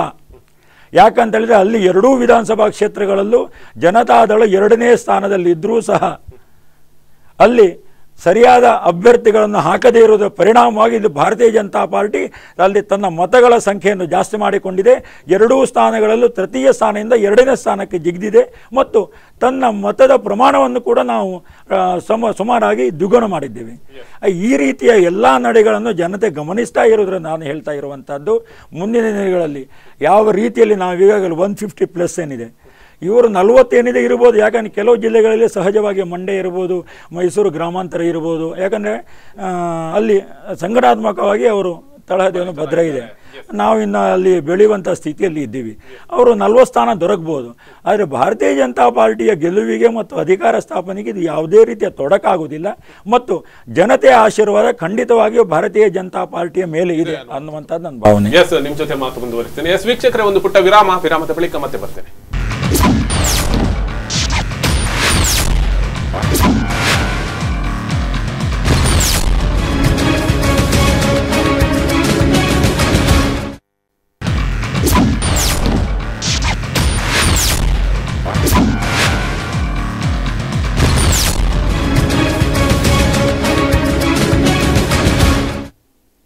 ವಿರಾಮದ ಬಳಿಕ ಮತ್ತೆ ಕಾರ್ಯಕ್ರಮಕ್ಕೆ ಸ್ವಾಗತ ವೀಕ್ಷಕರು. ಈಗಾಗಲೇ ಗಮನಿಸಬಹುದು, JDS ಒಂದಷ್ಟು ಸ್ಥಾನಗಳನ್ನು ಗಳಿಸಲೇಬೇಕು ಅನ್ನುವಂಥ ಒಂದು ಪ್ರಯತ್ನದಲ್ಲಿದೆ. ಅಷ್ಟೇ ನಾಯಕರು ಕೂಡ ಸತಾಯಗತಾಯ ಪ್ರಯತ್ನಗಳಲ್ಲಿದ್ದಾರೆ. ಒಂದು ಕಡೆಯಲ್ಲಿ ಕಾರ್ಯಕರ್ತರ ತಂತ್ರಗಾರಿಕೆ ಆಗಿರ್ಬೋದು ಅಥವಾ ಎಲ್ಲೋ ಒಂದು ಕಡೆಯಲ್ಲಿ ನಡುಗೋಡೆಯ ಮಧ್ಯದಲ್ಲಿ ದೀಪ ಇಟ್ಟಾಗೆ ಕೆಲವು ಮಾತುಗಳನ್ನು ಆಡ್ತಾರೆ. ದೇವೇಗೌಡರು ಅದು ಏನು ವಿಚಾರಗಳು ನೀವು ಗಮನಿಸ್ಬೋದು. ಬಹಳಷ್ಟು ವಿಚಾರಗಳಲ್ಲಿ ಹೇಳಿದರು. ಮೋದಿಯವರ ಒಂದು ವಿಚಾರದಲ್ಲೂ ಕೂಡ ಮೃದು ಧೋರಣೆಯನ್ನು ತೋರ್ತಾ ಇದ್ದಾರೆ, ಅದಕ್ಕೆ ಇಲ್ಲ ಅನ್ನುವಂಥ ರೀತಿಯಲ್ಲಿ ವರ್ತನೆ ಮಾಡಿದ್ದಾರೆ. ಒಂದು ಕಡೆಯಲ್ಲಿ ಅಷ್ಟು ಕ್ಷೇತ್ರಗಳಲ್ಲಿ ಪಕ್ಷಗಳು ಬಯಸಿದಲ್ಲಿ ನಾವು ರಾಜಿ ಸಂಧಾನಗಳ ಅಥವಾ ಅಲ್ಲಿ ರಾಜಿ ಮಾಡಿಕೊಳ್ಳುವಂಥ ವ್ಯವಸ್ಥೆಗಳು ಇರುತ್ತೆ ಅನ್ನುವಂಥದ್ದು. ಎಸ್, ಇದೆಲ್ಲ ಏನು ಇದೆಲ್ಲ ವಿಚಾರಗಳನ್ನು ಬಿಚ್ಚಿಡುವಂಥ ಪ್ರಯತ್ನಗಳನ್ನು ಮಾಡ್ತೀನಿ. ಎಸ್, ಈಗಾಗಲೇ ಗಮನಿಸ್ಬೋದು ದೇವೇಗೌಡರು 2 ಮಾತುಗಳನ್ನು ಆಡ್ತಾರೆ ಅಲ್ಲಿ. ಆ ಮಾತುಗಳು ಈಗಾಗಲೇ ಬಹಳಷ್ಟು ಜನರಿಗೆ ಒಂದಷ್ಟು ಪ್ರಶ್ನೆಗಳಾಗಿ ಉಳ್ತಿರುವಂಥದ್ದು. ಏನಂದರೆ ಮೋದಿಯವರ ಮೇಲೆ ಮೃದು ಧೋರಣೆ ತೋರ್ತಾ ಇದ್ದಾರೆ ಇಲ್ಲ ಅನ್ನುವಂಥದ್ದು ಮಾತು ಹೇಳಿರ್ಬೋದು. ಆದರೆ ನಿಜವಾಗಿ ನೋಡ್ತಾ ಇದ್ರೆ ಒಂದು ಜನಾರ್ದನ ಪೂಜಾರಿ ಅವರ ಕಮೆಂಟ್ ಹೇಗಿರುತ್ತೆ ನಮ್ಮ ಕರಾವಳಿ ಭಾಗದಲ್ಲಿ, ಅದಕ್ಕಿಂತ ವ್ಯತಿರಿಕ್ತವಾದಂಥ ಕಮೆಂಟ್ ಅವರ ಬಾಯಲ್ಲಿ ಬರುತ್ತೆ. ಅದು ಎಲ್ಲೂ ಕೂಡ ಚಕಾರ ಇರ್ತಿಲ್ಲ, ಮೋದಿಯವರ ವಿರುದ್ಧ ಯಾವುದೇ ಒಂದು ವಿಚಾರಗಳನ್ನು ಮಾತಾಡ್ತಿಲ್ಲ, ಏನು ಸೈಲೆಂಟ್ ಆಗ್ತಾ ಇದ್ದಾರೆ ಅಂತ. ಈ ನಮ್ಮ ನಾಯಕರು ಅವರದ್ದೇ ಆದ ದಾಟಿಯಲ್ಲಿ ಮಾತಾಡ್ತಾರೆ ವಿನ ಅದರಲ್ಲಿ ಏನು ಬೇರೆ ಏನು ಅವರ ಮಾತುಗಳನ್ನ ಅಪಾರ್ಥ ಮಾಡಿಕೊಳ್ಳುವಂತ ವಿಚಾರ ಇಲ್ಲ. ಖಂಡಿತ ಇಲ್ಲ. ನಿನ್ನೆ ಕೂಡ ತಮ್ಮ ಮುಂದೆ ಹೇಳಿದ್ದಾರೆ, ಮಹದಾಯಿ ವಿಚಾರದಲ್ಲಿ ಮೋದಿ ಅವರನ್ನ ಭೇಟಿಯಾಗಿ ನಾನು ಪ್ರಧಾನಿ ಆಗಿದ್ದಾಗ 1996ರ ನೋಟಿಫಿಕೇಶನ್ ಎದುರಿಟ್ಟು ನಾನು 9 TMC ಕೋರ್ಟಲ್ಲಿ ಇದ್ದಾಗೆ 9 TMC ನೀರು ಕೊಟ್ಟಿದ್ದೇನೆ, ನೀವು ಕೊಡಿ ಅಂತ ಹೇಳಿ ನೋಟಿಫಿಕೇಶನ್ ಇಟ್ಟಾಗ ನನಗೆ ಕಾಫಿ ಕೊಟ್ಟು ಒಂದು ನಗುವನ್ನು ಕೊಟ್ಟು ಅವ್ರು ಕಳಿಸಿಕೊಟ್ಟಿದ್ದಾರೆ. ಯಾವುದೇ ಮಾತನ್ನ ಹೇಳಲಿಲ್ಲ ಅಂತ ಹೇಳಿದ್ದಾರೆ. ವಿಚಾರವಾಗಿ ಇವತ್ತು ಅವರು ಖಾರವಾಗಿ ಮಾತಾಡ್ತಾರೆ. ಆದ್ರೆ ತಾವು ಹೇಳಿದಂತ ಕಾಂಗ್ರೆಸ್ ನಾಯಕರಿರ್ಬೋದು ಅಥವಾ ಭಾರತೀಯ ಜನತಾ ಪಕ್ಷದಲ್ಲಿ ತಾವೀಗ ನೋಡ್ತಾ ಇದ್ದೀರಿ, ಕರಾವಳಿ ಭಾಗದ ಒಬ್ರು ಕೇಂದ್ರ ಸಚಿವರಾಗಿದ್ದಾರೆ, ಸಂಸತ್ ಸದಸ್ಯರುಗಳಿದ್ದಾರೆ. ಅವರ ರೀತಿಯ ಮಾತುಗಳು ನಮ್ಮ ಪಕ್ಷದ ಯಾವ ನಾಯಕರಲ್ಲೂ ಖಂಡಿತ ಬರಲಿಕ್ಕೆ ಸಾಧ್ಯತೆ ಇಲ್ಲ. ಹಾಗೆಂತೇಳಿ ಅದು ಏನು ಮೃದು ಧೋರಣೆ ಖಂಡಿತ ಅಲ್ಲ. ಹಾಗಿದ್ರೆ ನಾವು ಕಾಂಗ್ರೆಸ್ನ ಬಗ್ಗೆಯೂ ಮೃದು ಧೋರಣೆ ಅಂತ ಹೇಳುವಂತ ವಿಚಾರ ಇಲ್ಲ. ಇವತ್ತು ಮಾನ್ಯ ದೇವೇಗೌಡರು ಹೇಳಿದ್ದಾರೆ, ನಾನು ಮುಖ್ಯಮಂತ್ರಿ ಜೊತೆ ವಿರೋಧ ಬಾಯಲ್ಲಿ ಇರುತ್ತೆ, ಆದ್ರೆ ಒಂದು ಕಡೆಯಲ್ಲಿ ಇಂಡೈರೆಕ್ಟ್ ಆಗಿ ಸಪೋರ್ಟ್ ಮಾಡ್ತಾ ಇದ್ದೀರಿ. ಎಸ್, ಅದೇ ರೀತಿಗೆ ಮಾತಾಡ್ತಾ ಇದ್ರೆ ಈಗಾಗಲೇ ನೀವು ಗಮನಿಸಬಹುದು, ಒಂದು ಕಡೆಯಲ್ಲಿ ಎಲ್ಲಿ ಬೇಕು ಆ ಕ್ಷೇತ್ರಗಳಲ್ಲಿ ಒಂದು ಕಡೆಯಲ್ಲಿ ರಾಜಿ ಸಂಧಾನ ಅಥವಾ ಹೊಂದಾಣಿಕೆಯನ್ನು ಮಾಡಿಕೊಳ್ಳಲಾಗ್ತದೆ, ಅದು ಅವರ ಇಚ್ಛೆಗೆ ಅನುಸರಿಸಿ ಎಲ್ಲಾದ್ರೂ ಬೇಡಿಕೆ ಇಟ್ಟರೆ ಅನ್ನುವಂಥದ್ದು. ಹಾಗಾದ್ರೆ ಕರಾವಳಿ ಭಾಗದಲ್ಲಿ 8 ಕ್ಷೇತ್ರವನ್ನು ಎಲ್ಲಾದ್ರೂ ಬೇಡಿಕೆ ಇಟ್ಟರು, ನೀವು ಸಂಧಾನಕ್ಕೆ ಮುಂದಾಗ್ತೀರಾ? ಇಲ್ಲ, ಆ ವಿಚಾರವಾಗಿ ನಿನ್ನೆ ಸ್ಪಷ್ಟವಾಗಿ ತಿಳಿಸಿದ್ದಾರೆ. ಎಲ್ಲೋ ಒಂದು ಕಡೆ 2 ಕಡೆ ಕೆಲವು ಭಾರತೀಯ ಕಮ್ಯುನಿಸ್ಟ್ ಪಕ್ಷ ಎಡಪಂಥೀಯರ ಹತ್ರ ಒಂದು ಎಲ್ಲಿಯೋ ಆದ್ರೂ ಆಗಬಹುದು, ಬಿಟ್ರೆ 2 ರಾಷ್ಟ್ರೀಯ ಪಕ್ಷದೊಂದಿಗೆ ಯಾವ ರೀತಿಯ ಒಳ ಒಪ್ಪಂದವೂ ಇಲ್ಲ, ಹೊರ ಒಪ್ಪಂದವೂ ಇಲ್ಲ ಅಂತ ಹೇಳುವಂತಹದ್ದು ಸ್ಪಷ್ಟಪಡಿಸಿದ್ದಾರೆ.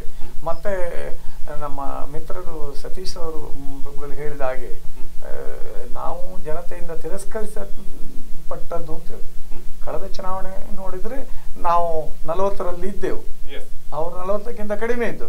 ಹಾಗಾದ್ರೆ ಯಾವ ರೀತಿ ಈ ರಾಜ್ಯದ ಜನತೆ ಯಡಿಯೂರಪ್ಪನವರ ಸರ್ಕಾರವನ್ನು ತಿರಸ್ಕರಿಸಿದ್ದಾರೆ ಅಂತ ಹೇಳುವಂತಹದ್ದು ನಾನೇನು ಪ್ರತ್ಯೇಕ ಹೇಳಬೇಕಾಗಿಲ್ಲ, ಅದು ಜನ ಕಂಡಿದ್ದಾರೆ. ಆ ರೀತಿ ಯಾವುದೋ ಒಂದು ವಿಚಾರಕ್ಕಾಗಿ ಬಹುಶಃ ಇರಬಹುದು 2020 ಪ್ರಕರಣದಲ್ಲಿ ಕುಮಾರಸ್ವಾಮಿಯವರು ಏನು ವಚನಭ್ರಷ್ಟರಾದ್ರು ಅನ್ನತಕ್ಕಂಥದನ್ನ ಈ ಜನತೆಯ ಮುಂದೆ ಇಡತಕ್ಕಂಥ ಕೆಲಸ ಬಹಳ ಪ್ರಾಮಾಣಿಕವಾಗಿ ಭಾರತೀಯ ಜನತಾ ಪಕ್ಷದವರು ಮಾಡಿದ್ರು.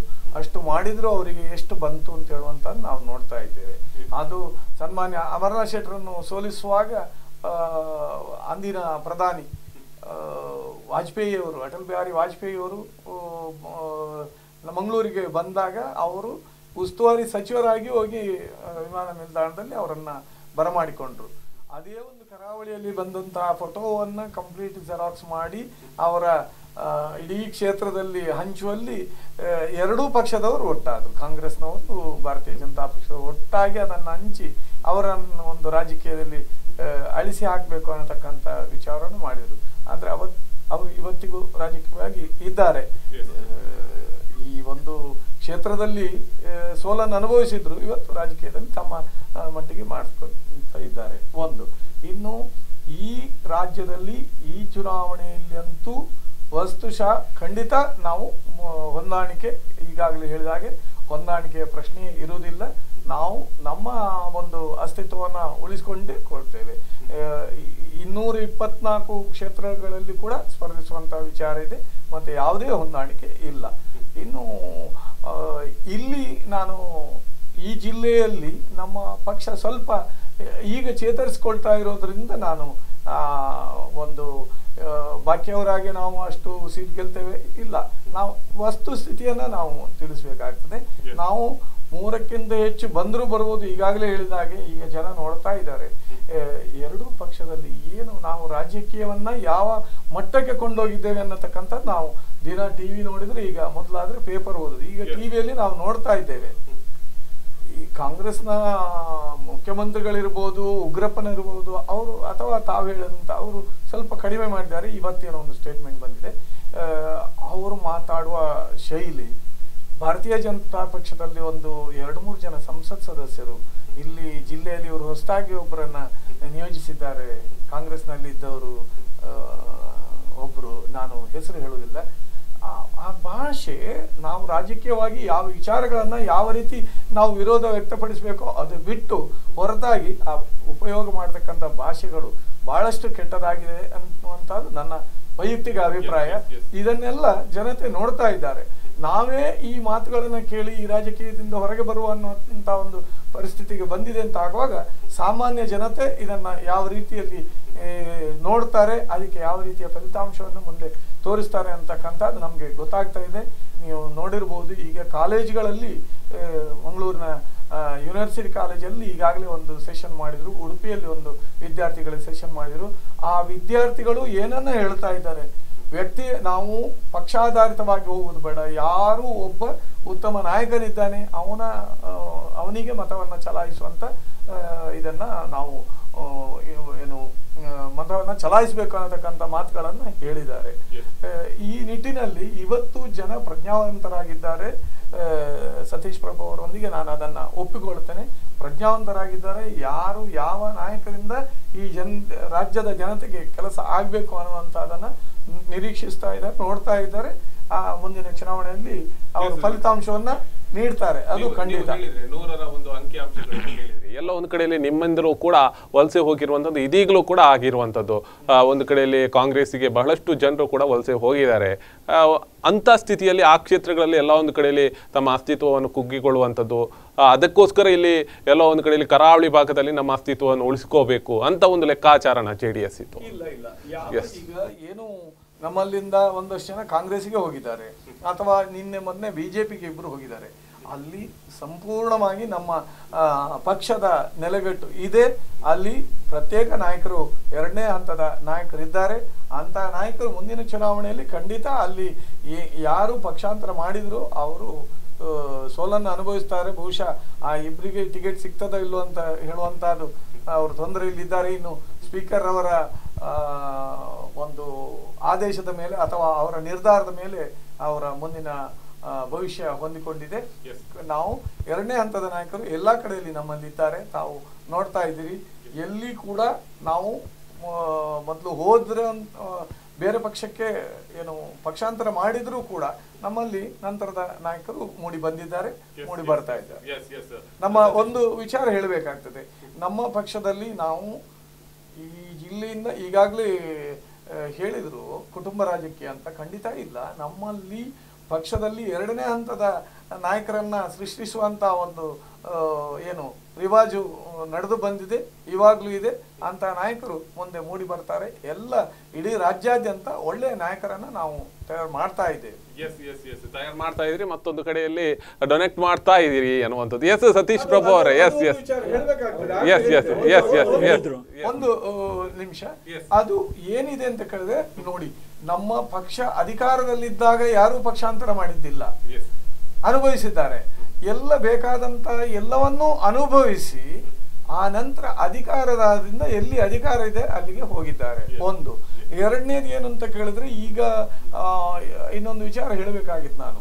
ಮೋದಿಯವರು ಬಹಳ ದೊಡ್ಡ ಬಹುಮತದಿಂದ ಕೇಂದ್ರ ಸರ್ಕಾರವನ್ನ ಏನು ಅಸ್ತಿತ್ವಕ್ಕೆ ತಂದ ಸಂದರ್ಭ ಬಹುಶಃ ಇಡೀ ದೇಶದಲ್ಲಿ ಎಲ್ಲ ರಾಜ್ಯಗಳಲ್ಲಿ ಈ ಜನತಾ ಪಕ್ಷ ಬರ್ತದೆ ಅನ್ನತಕ್ಕಂಥ ಎಲ್ಲರಿಗೂ ಬಹಳಷ್ಟು ನಿರೀಕ್ಷೆಯನ್ನ ಇಟ್ಕೊಂಡಿದ್ರು.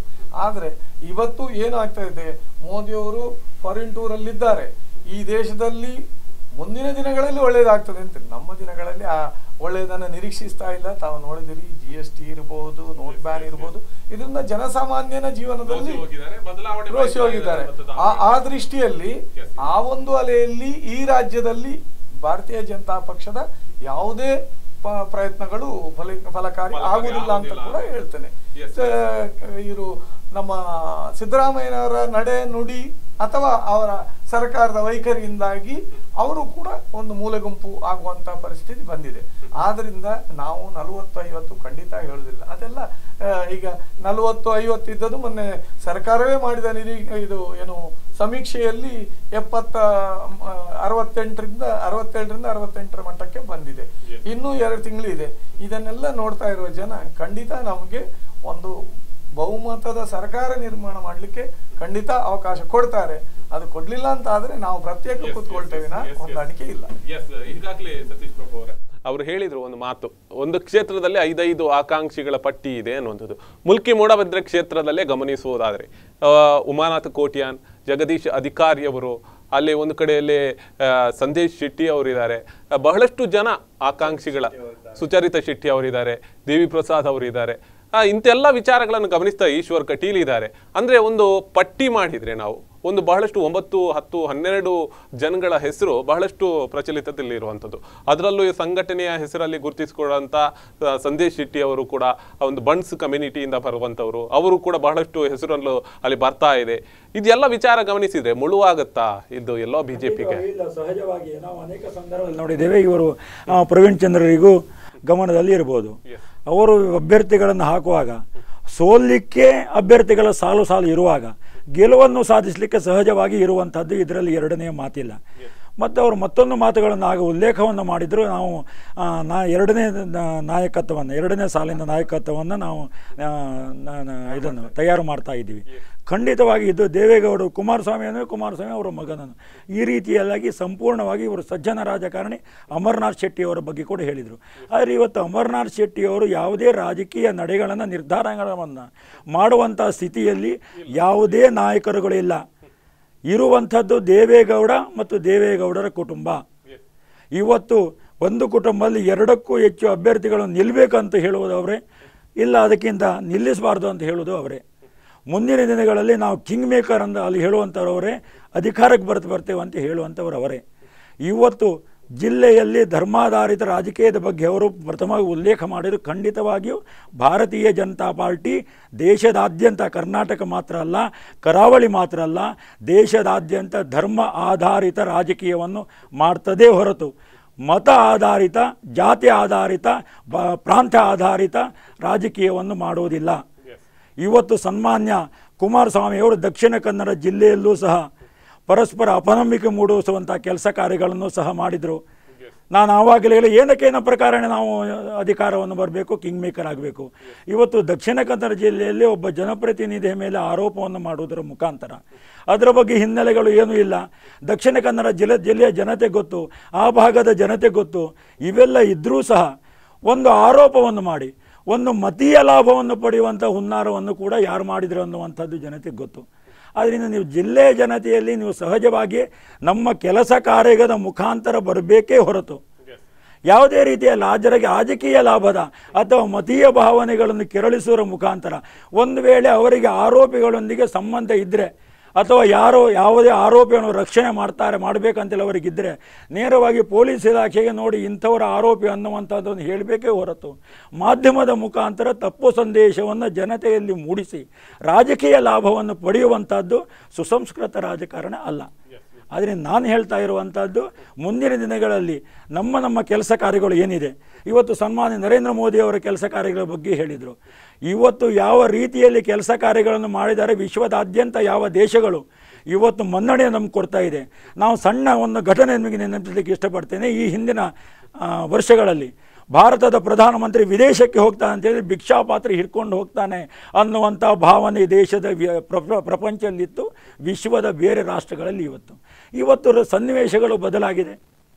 ಇವತ್ತು ಯಾವ ರೀತಿಯ ಗೌರವಗಳು ದೊರಕ್ತಾ ಇದೆ, ಯಾವ ರೀತಿಯಲ್ಲಿ ಪ್ರತಿಯೊಂದು ವರ್ಗಕ್ಕೂ ಕೂಡ ಬೇಕಾದ ಒಂದು ಸಣ್ಣ ಮಾತನ್ನು ಅವರು ಹೇಳಿದರು.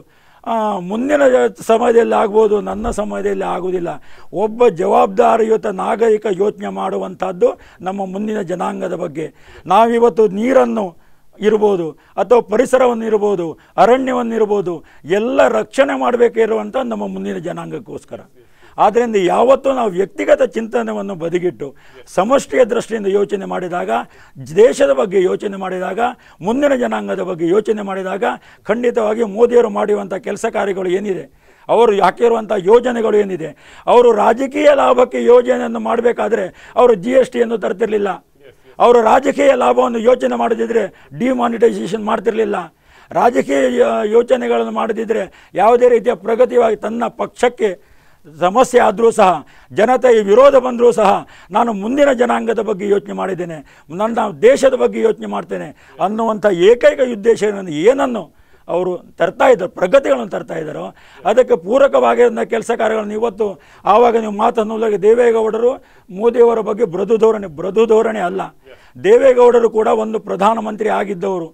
ಮುಂದಿನ ದೇಶದ ಹಿತದೃಷ್ಟಿಯಿಂದ ಯಾವ ರೀತಿ ಯೋಜನೆಗಳನ್ನು ಮೋದಿಯವರು ಹಾಕಿದ್ದಾರೆ ಅದು ಕಾರ್ಯಗತ ಆದರೆ ಮುಂದಿನ ದಿನಗಳಲ್ಲಿ ರಾಜಕೀಯವಾಗಿರ್ಬೋದು ಅಥವಾ ಆರ್ಥಿಕವಾಗಿರ್ಬೋದು ಈ ದೇಶ ಯಾವ ರೀತಿಯಲ್ಲಿ ಪ್ರಗತಿ ಸಾಧಿಸಬಹುದು ಅನ್ನುವಂಥ ತಿಳುವಳಿಕೆ, ಪ್ರಜ್ಞಾವಂತಿಕೆ ಅವರಲ್ಲಿದೆ.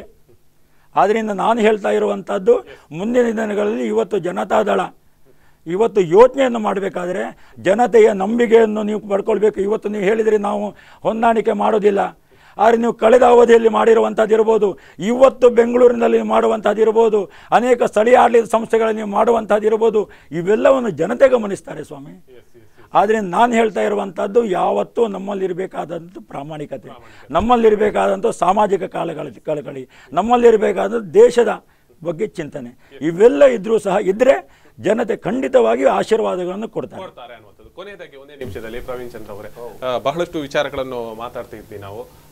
ಯಾಕಂದ್ರೆ ಈಗಾಗಲೇ ಗಮನಿಸಬಹುದು ಸಮಾವೇಶದ ಒಂದು ವಿಚಾರ ಕೂಡ ಇಲ್ಲಿ ವ್ಯಕ್ತವಾಗಿತ್ತು. ದೇವೇಗೌಡರು ಕೂಡ ಇದನ್ನು ಹೇಳಿದ್ರು, ಫೆಬ್ರವರಿಯ ಒಂದು ವೀಕಲ್ಲೇ ಆ ಸಂದರ್ಭದಲ್ಲಿ ಒಂದು ಸಮಾವೇಶ ಮಾಡ್ತೇವೆ ಅನ್ನುವಂಥದ್ದು. ಏನು ಉದ್ದೇಶ, ಎಷ್ಟು ಸಮಾವೇಶದ ಕಾರಣಗಳೇನು, ಸಂಘಟನೆಯನ್ನು ಬಲಪಡಿಸುವಂಥದ್ದು ಅಥವಾ ಬೇರೆ ವಿಚಾರಗಳನ್ನು ಕೂಡ ಎಲ್ಲ ಅಡಕವಾಗಿದೆಯಾ ಅನ್ನುವಂಥದ್ದು? ಈ ವಿಚಾರ ಏನು, ನಾವು ಜನವರಿ 9ನೇ ತಾರೀಕಿಗೆ ನಾವೊಂದು ಈಗಾಗಲೇ ತಯಾರಿಯನ್ನ ಮಾಡಿದ್ದು, ಒಂದು ದೊಡ್ಡ ಸಮಾವೇಶ ಮಾಡಿ ಈ ಜಿಲ್ಲೆಯಲ್ಲಿ ನಮ್ಮ ಪಕ್ಷದ ಸಂಘಟನೆಯನ್ನ ತೋರ್ಪಡಿಸ್ತಕ್ಕಂಥ ಒಂದು ಕೆಲಸ ಆಗಬೇಕಿತ್ತು. ಅನಿವಾರ್ಯ ಕಾರಣ ತಮಗೆ ಗೊತ್ತಿದೆ, ಅದರಿಂದಾಗಿ 9ನೇ ತಾರೀಕು ಆಗಲಿಲ್ಲ. ಆ ನಿಟ್ಟಿನಲ್ಲಿ ಫೆಬ್ರವರಿ ತಿಂಗಳ 2ನೇ ವಾರದಲ್ಲಿ ಈ ಒಂದು ಸಮಾವೇಶನ ಮಾಡುವಂಥ ಯೋಜನೆ ಇದೆ. ಇದು ಈ ಜಿಲ್ಲೆಯಲ್ಲಿ ನಾವು ನಮ್ಮ ಪಕ್ಷದ ಅಸ್ತಿತ್ವ ಅಥವಾ ಪಕ್ಷದ ಸಂಘಟನೆ ಯಾವ ರೀತಿ ಬೆಳೆದಿದೆ ಅಂತ ಜನತೆಗೆ ತೋರ್ಪಡಿಸಬೇಕು. ಇದೇ ಈ ದೃಷ್ಟಿಯಲ್ಲಿ ನಾವು ಮಾಡಿರ್ತಕ್ಕಂಥದ್ದು. ಒಂದು ವಿಚಾರ ಮಾತ್ರ ನಾನು ಹೇಳಬೇಕಾಗಿದೆ, ಒಂದು ಕುಟುಂಬ ರಾಜಕೀಯದ ಬಗ್ಗೆ ದೇವೇಗೌಡರು ಅವರ ಮಗ, ನಾವು ಇದನ್ನು ಹೇಳೋದು ಬಹುಶಃ ಬಿಜೆಪಿಗೆ ಕೂಡ ಒಂದು ನೈತಿಕತೆ ಇಲ್ಲ ಅಂತ ಹೇಳಬೇಕಾಗ್ತದೆ. ಅಲ್ಲಿ ಕೂಡ ಯಡಿಯೂರಪ್ಪನವರು ಅವರ ಮಗ ಪಕ್ಷದ ಅಧ್ಯಕ್ಷ ಆಗ್ಲಿಲ್ಲ, ಜನಪ್ರತಿನಿಧಿ, ವ್ಯತ್ಯಾಸ ಗೊತ್ತಿರಬೇಕು. ರಾಜಕೀಯ ವಿಶ್ಲೇಷಣೆ ಮಾಡಬೇಕಾದ್ರೆ ಸ್ಪಷ್ಟತೆ ಇರಬೇಕು. ಅಲ್ಲಿ ಕೂಡ ಇಲ್ಲಿ ನಾವು ಎಲ್ಲ ಪಕ್ಷದಲ್ಲಿ ನಾವು ಇದನ್ನ ಕುಟುಂಬ ರಾಜಕೀಯ ಅಂತ ಹೇಳಿದ್ರು ಇದನ್ನು ಮಾಡ್ತಾ ಇದ್ದೆ. ಎಲ್ಲ ತಂದೆ ಮಕ್ಕಳನ್ನು ನಾನು ವೈಯಕ್ತಿಕವಾಗಿ ಅದಕ್ಕೆ ಖಂಡಿತ ವಿರೋಧ.